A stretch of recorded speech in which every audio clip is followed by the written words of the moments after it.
Maritime Rescue Coordinating Center of the Maritime Administration Department. I am Stephen Thomas, the Director General of the Maritime Administration Department. Sitting here with me is the Honorable Juan Ejel, Minister of Public Works, Vice Subject Minister. And next to him is Honorable Robertson Ben, Minister of Home Affairs. We are here this evening we invited you, the media here this evening, to brief you on about the effort on behalf of the state entities of dealing with this vessel. Minister Ejel is going to lead us off in reporting to you about the things we are doing. Minister Ejel. Thank you very much, DG. Ladies and gentlemen of the media, and by extension, my fellow Guyanese. We are extremely concerned, saddened, and to some extent distressed by information that is available to us and the events since then. The sighting of a vessel of unknown origin and unidentified lifeless bodies in that vessel. About 14:04 or 4 minutes after 2 yesterday afternoon, 112 nautical miles offshore Guyana. This vessel drifting at sea with lifeless bodies on board, of which photographs were taken and sent to us, and we are in possession of those photographs, was taken from MT CMAG 20, motor tug CMAG 20. This is a vessel that is contracted and working with ExxonMobil offshore Guyana. The crew on board MT CMAG 20 informed the Maritime Administration about what they had seen. The Maritime Administration Department requested of the crew to attempt to put a tow line on that boat with the intent of towing it all the way to the seabuoy or the pilot station, which is about 10 miles off of this location. The crew indicated that they needed permission from their principals, and they sought that permission, and by 3 p.m. yesterday afternoon, they had that permission from their principals to grant the request of the Maritime Administration, and that was to get a line and tow the boat to the seaboard. Efforts to carry out that exercise proved unsuccessful. The second request that came from the Maritime Administration was to stay and literally in Guyanese parlance to keep an eye on the boat while we seek to mobilize other assets and resources to get that boat, loosely speaking, captured, attach a tow line, and bring it to the seaboard. By way of communication with the crew on MT CMAG 20, they last sighted the boat at 19:53 last night, 53 minutes after 7 last night. That vessel at the time was approximately 83 miles, nautical miles offshore Guyana, and the location 8 degrees 5.9 minutes north, and that's the latitude, and longitude 57 degrees 20.01 minutes west, and the vessel was drifting at approximately 2.9 knots, and it was moving in a westerly direction.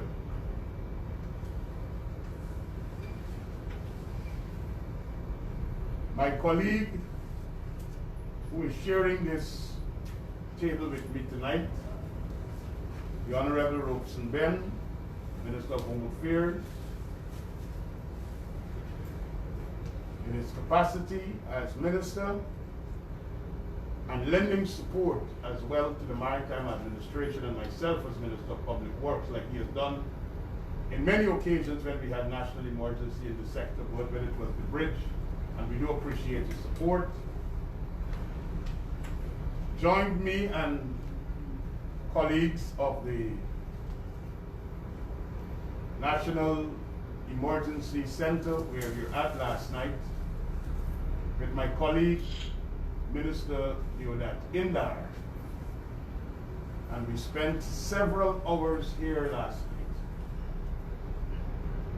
closer to midnight, exploring every possible option, onshore and offshore, so that we could get the necessary help to capture that boat, get a tow line, and bring it to shore last night. We also contacted our international partners, mainly Suriname, to find out if they had any missing report of a vessel and crew, since here in Guyana we had already done such investigation, and we had discovered we had no crew or boat missing from any of our stakeholders. So we were quite concerned where the vessel was coming from and which country it belonged to, so that we'd be able to get the necessary information and know, once we get the boat captured, who we will need to engage. Last night at about 11 p.m., we were able to make contact with a trawler that was closest to the vicinity in terms of the plotted path, and requested of them to proceed to the last area where the boat was sighted to assist in that regard. This morning, we deployed 2 boats off of the northwest, out of Marijuana. Both boats with a capacity of 2 200 horsepower engines. On board are members of the Coast Guard and the Guyana Police Force, along with locals who are familiar with the sea and who would have traversed that route. This morning, at about 18 minutes after 7, the Guyana Defense Force deployed its first flight out on a reconnaissance mission to help to locate the exact spot to lend support to our boats on water to be able to capture this boat and bring it on board. The Guyana Defense Force returned to the Ogle International Airport at 10:40. More than 3 hours in aerial surveillance for the purpose of refueling. At that time, they had no sighting of the boat. They returned for a second reconnaissance flight, departed at 12:05 this afternoon, and returned at 14:50, 15 minutes after 2 this afternoon. And up until that time, there was no sighting of the boat. The Guyana Defense Force Coast Guard, at approximately 5 o'clock this afternoon, departed for the general area on board a trawler from a private sector stakeholder. They should be on ground by sunlight in the general vicinity, by sunlight in the morning.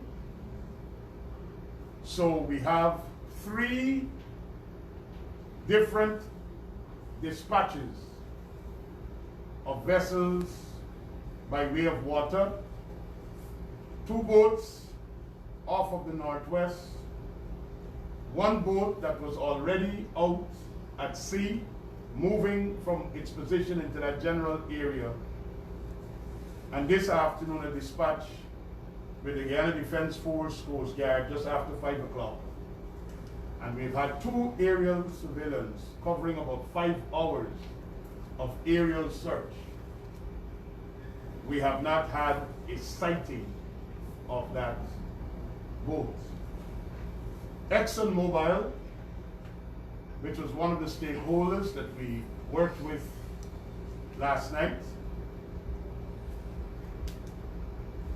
their helicopter that went out also conducted surveillance, and they had also deployed 2 other vessels to scope the general area, and they reported to me they had no sightings.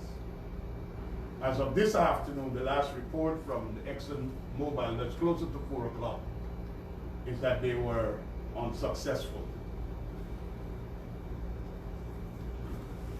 Tonight, I said we are distressed because while we had the initial shock of the sighting of that boat, receiving the report as of 4 minutes after 2 yesterday, and our efforts during the afternoon, last sighting 53 minutes after 7 last night, and I need to indicate at that time the weather out at sea was not friendly based upon the reports that we would have received. We are distressed that having had 5 hours of aerial surveillance and the scoping of the general area by 2 fast boats carrying 200 horsepower engines, each which is 400 horsepower. They've gone all the way out, and they've been along the line, I'm told, from Anna Regina all the way out in that general area, which Captain Flores will be able to describe. We haven't had any sightings as yet. My colleague, the Minister of Home Affairs, his people are already engaged, and he could be able to brief you, and we're his people are as it relates to actions that they're taking and will take once we get that boat hooked to another vessel to tow into shore. But unfortunately, it's causing me quite a amount of distress. We have not been able to get that boat attached to a tow line. And we have not been able to see it for the entire day. I'll ask my colleague, Minister Ben, to make some remarks, and then I'll ask Captain Flores to tell you about the team that has been working, and then we will take your questions. Minister. Thank you, Minister. Just to say that in supporting the effort from the Maritime Administration and the Coast Guard, the police in the Northwest have been on duty offshore today in respect of the search overseas, and in Georgetown and on the coast there were preparations made since last night to receive the vessel given the condition that it was identified to be in, with the proper forensic and other preparations, clothing, and so on, to be able to handle that situation in the best way possible. Of course, if and when we do encounter and retrieve the vessel, and once it is landed, the police will take charge. The forensic persons and the criminal investigation detectives will start their own investigations, and along with the Maritime Administration and others will seek to determine the origin of the vessel, the nationality of the persons as much as possible, and to try to reach out otherwise to any agency or state which may have a relationship with the vessel or with the persons on the vessel, if it is not Guyanese in origin. Thank you, Minister. Captain Flores has been heading up our team here in the technical area and tracking all the rest of it. So please introduce your team. And thank you, Minister. This Maritime Rescue Coordinating Center is basically stood up, and they have these national issues. It's manned really by members of the Maritime Administration and the Coast Guard jointly. So while I'm the Director of Maritime Safety, I will have counterpart Commander Adrian McLean, who is the head of operations of the Coast Guard. Adrian, could you stand? He basically is my counterpart coordinator from the Coast Guard. And last night we had a set of assistant coordinators. We have Mr. Troy Clark, our major plotter, who basically is working the computers and plotting the vessel as it moves. We have assistant coordinator last night, also Lieutenant Paul, could you stand? You worked through last night. We have assistant coordinator Marine Officer Hines from Maritime Administration. Mr. Hines, could you stand? Yeah. And we have in the air today, in the 5 hours that the minister spoke about, we had a recce officer, Lieutenant Raul Williams. Raul is somebody at the back. So he was in the air all day today. And we have at sea Lieutenant Rodney, who is heading the surface assets that is at sea tonight as we speak. And that really is a team that is plotting and is planning and is projecting forward the movement of the boat.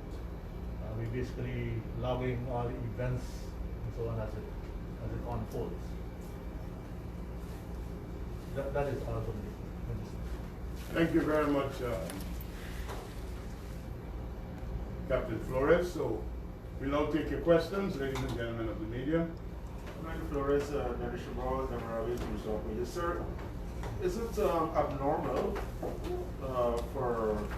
with all your tracking and so on, and all your expertise in land and sea, to actually lose sight of a vessel in these circumstances? It's not abnormal, because the vessel itself is not a very large vessel. In the pictures you will see, it's not a very large vessel. It's more, I would say, like we call it a bato, in local parlance, a bato kind of vessel. It's fairly deep, but the weather last night was very bad. So we are not saying that it what could disappear in the weather, but probably could have sunk or become waterlogged with water, and therefore went down. We're not quite sure yet. But the weather was very bad last night, because that is the main reason why the tug couldn't attach the rope last night. It was because of the weather, and we couldn't get quite near to the boat sometimes. So it's not a big boat that we guarantee that will waste program. It's a very small boat. Your impression is it's a passenger vessel or a cargo vessel? No, it's inland vessel. It looks like a river vessel. Somehow it's ended up offshore. It looks like about, I would say about 20, 25 foot from the pictures we saw. It's an open boat. Has no cover. It's an open boat, a small boat. So, I mean, rain could, water could accumulate in boat, or the waves could accumulate over the sides, depending on the weather. So, not a large boat. You can guarantee that it would not go. I'm not quite sure. Mr. Thomas, could you say what is it normal for, because you guys said that you reached out to MT CMAC 20 and you gave them some instructions, for want of a better term. Made a request. Made a request. Is it normal for requests such as these to not be acted on immediately, based on the guidelines and so on, in issuing these licenses and permits to these vessel operators? Well, firstly, it's the vessel that is operating offshore, the seaway. She indicated to us about the presence of this vessel in the first instance. As Minister Etienne mentioned, the protocol for the company apparently involves, when they go to engage in any activities, they get permission from the principals, which they subsequently did, and then they tried to connect to the vessel to tow it in. But all the while, they stayed with it, they were drifting with it, and as I said, the end result, as Captain Flores mentioned, they indicated to us that it was too rough for them to go very close and to get a line onto it. But everything that they didn't do anything that contradicts anything that we're aware of, that they expected of them. They stayed with the vessel, and until while we on the shore here trying to muster resources to go out there for them. I am speaking about immediately seeking to engage. You said, Minister said that they had to get permission from the principal. So I'm asking if, based on the guidelines and that comes with issuance of these licenses and permits to operate, what does the guidelines and so on speak to? That is what I'm trying to find out. I can't speak for the guidelines in terms of the offshore. National. This, as a country, when you issue into vessel operators and so on, what do you say to them in the event of things like these? Well, I can speak from the Maritime Administration perspective on what a normal Maritime Administration would do with respect to ships. All ships are obligated to respond to any distress where persons' lives are in danger. And it's an absolute obligation, they have to. In this case, as I said, they showed pictures whereby the persons were believed to die, but despite that, they stayed with the vessel all the while, and they reported to us as to what they were doing, and until they got permission to engage it, if you will, which they tried to and subsequently failed. So for the maritime perspective, they didn't betray any maritime rules that from our perspective.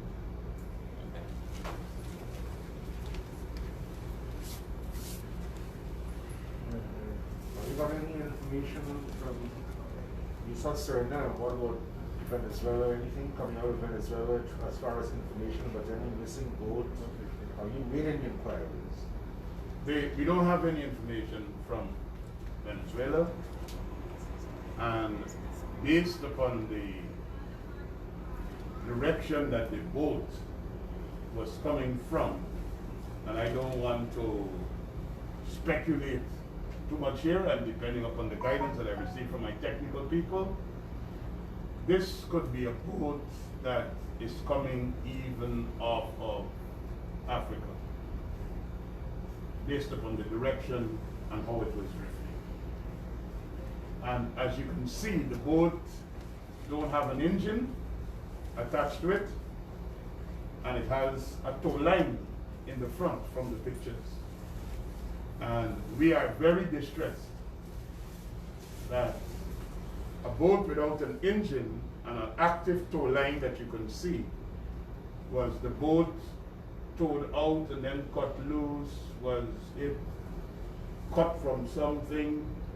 We're not sure. That is why Minister of Home Affairs is remain engaged to ensure that the investigative capacity of the Guyana police force and the resources become available instantly on capturing that boat and getting it here so we could get answers. First of all, we were concerned, was this piracy? Do we have any reports of piracy? Our neighbors in Suriname, who also conduct fishing expeditions, did a boat drift, lost its way, were they subject to anything of piracy? Trinidad, it was not expectation that Trinidad would be the route, but we still sought to alert to inquire because of the drift. It wasn't coming from that side, it was coming from the other side. Maybe Captain Flores could give, and Troy could give a plot about the westerly direction in which it was drifting and the speed with which it was drifting. Right. There's a map that they could show. Let me refer you quickly to the chart. On the chart here, this is the initial position of the boat. Yesterday when we got the report from the tug, this is the position, the last sighting last night at 1953. So these are known positions. Now based on this, the direction and the speed of the current that was given to us, we projected it forward. This is the night clock. So it's basically moving in a westerly direction. The chart itself is a bit oriented, not exactly to north. This is north. So it's moving roughly aligned to the west. So it basically came like this, out of the ocean. It didn't come from shore. But give you an idea of the movement will be. So then does the government plan to engage any of the relevant authorities, law enforcement or maritime in West Africa? But we don't want to be alarmist. And I think our first effort today was to capture the boat, see if there's any identification so we know who we're talking to. Once we get that, we know where we had to go. Overnight, based upon reports that we will get tomorrow morning, very early again, the Guyana Defense Force is prepared at the break of day to conduct another flight. We have the assets on sea out there. The Coast Guard will be in the general area. Based upon the plotting that they showed me last night, by Wednesday midday, it was the expectation that if the boat continues to drift, at the same speed in the direction in which it was going, it would have been 31 nautical miles off of the Windy by Wednesday midday, which will be by tomorrow midday, following the same path. So we're not at loss altogether, but our search tomorrow, if we don't get it in the path that we were expecting, would genuinely widen the area. And of course, doing 5 hours of flight, you know, we would have gone wider in the circling checking. So if by tomorrow midday, that 31 miles, there's no visibility, we haven't captured the boat, I guess at that stage, the engagement at a higher level would have to be there to see how we could run the various searches and try to find clues as to where this boat may have originated from internationally, because it's all, anything that we say tonight is highly speculative. It is not conclusive because we don't have the boat. There is no marking on the boat from the photographs that you could even get a number, a registration number. There's not a flag. There is an orange kind of a cloth that is somewhere at the back, closer to where the engine of the boat is located, that don't have any kind of a real indication of what that is all about. It's a piece of clothing or what. So everything from what is known so far, and I need to say that this is not a boat that would have started sailing yesterday, because the reports that we got from the motor tug that side the boat, the bodies appear to be badly decomposed at the time of sighting, and there was a stench as well. So decomposition can take place in a yesterday or the day before activity. This could be an event that is unfolding over several days, coming from somewhere that we have to get all the international players to help to investigate where this is coming from. The reason I asked Africa because you did kind of refer to that. Yes, yeah, they're based upon the path, they're looking at the possibilities and so on.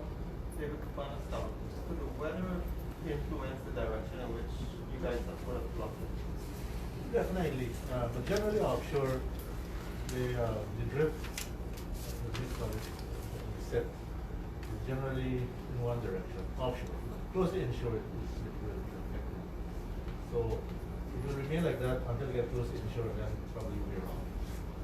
So we're not exactly, what I should say, correct to say it will exactly flow in exact west direction, but going in a cone, depending on the wind and the direction of the wind and so on. But generally, the plot that we have, based on the last known plots, will generally be accurate as we project forward. Minister, has there been any indication from the force vessel that spotted the boat as to how many persons they might have seen already? I don't think they were able to report exactly, because they're seeing a vessel and trying to get photographs, and just like how they got photographs and sought to analyze from the boat, different figures have been thrown, 5, 7, 8, but it seems to be more than 5, not more than 10. It is within that, from looking at what we are seeing and not being sure. But like I said, that's not conclusive. It's highly speculative, because we have not yet captured that boat to be able to get all of the investigative material to be conclusive evidence. Minister, you said on Monday tomorrow you will find the boat. You will engage international counterparts. And how long is the government planning to continue the search if you will be more long? Well, by tomorrow midday, with our assets at sea and in the air, we would have been able to successfully patrol all of the airspace and the EEZ. So we will be able to know exactly that here, we saw something in our EEZ yesterday at 2 o'clock. It's no longer in our EEZ.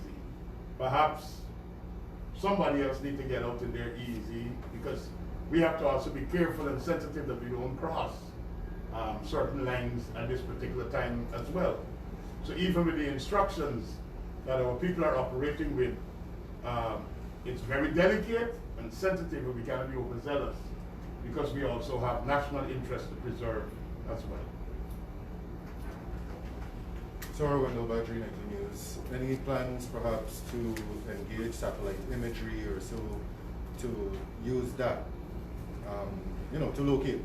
All options are on the table, and when this press briefing is completed tonight and the emergency operation room becomes available for those think tanks and engagements and phone calls and briefings, all options are on the table, because as the minister responsible, I am distressed, deeply distressed, that I cannot tell the nation tonight where the boat is and who's on board. Minister Robeson Ben, I heard him very clearly last night when he said we have an obligation, even though these persons might be dead, because their bodies seem to be lifeless and decomposed. We are not the pathologists to pronounce people dead. To get them to their families, to bring closure wherever their families live and work. And you could be assured, sir, that the commitment of this administration, with its human faith and its belief in human beings and their own concerns, will work with every agency to get the details on this. We are doing everything we can do with our available assets, and we are exploring every other possibility for other partners with their assets to help us to get this to closure.